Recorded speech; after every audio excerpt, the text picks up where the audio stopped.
तर आज आपण बनवत आहोत शेवग्याची शेंग.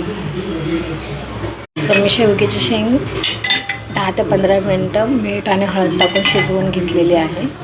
तुम्ही बघू शकता. लसूण, खोबरं, आलं, कोथिंबीर ह्याचं वाटण करून घेतलेलं आहे. 2 कांदे मीडियम प्रकारे चिरून घेतलेले आहे. टमॅटो 2 चिरून घेतलेला आहे.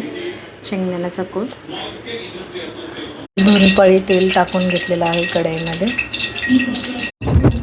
तेल तापलेलं आहे. त्याच्यामध्ये आपल्याला मोहरी, जिरा,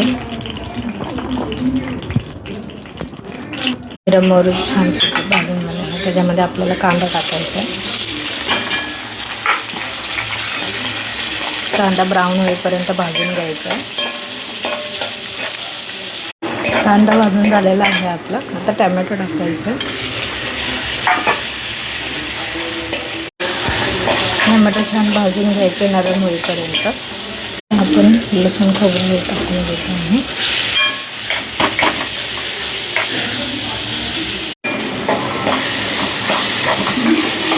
छान भाजून घ्यायचं आहे. त्याच्यामध्ये आपल्याला थोडीशी हळद, थोडं लाल तिखट, थोडं कांदा लसूण मसाला,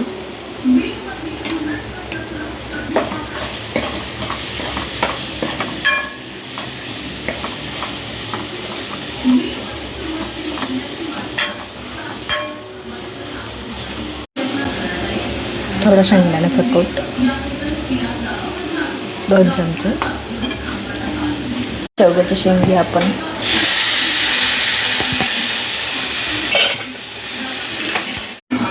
थोडं पाणी टाकून द्यायचं, अर्धा ग्लास.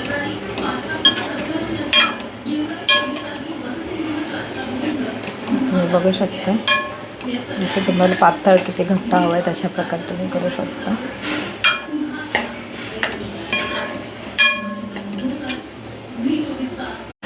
चवीनुसार मीठ.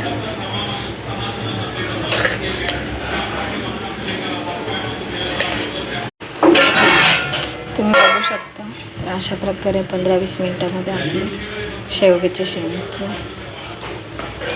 आमटी तयार झालेली आहे. रस्सा भाजी. तुम्ही तुमच्या पद्धतीने कसे करता ते मला सांगा. ही माझी पद्धत आहे आणि एकदा करून नक्की पहा. थँक्यू.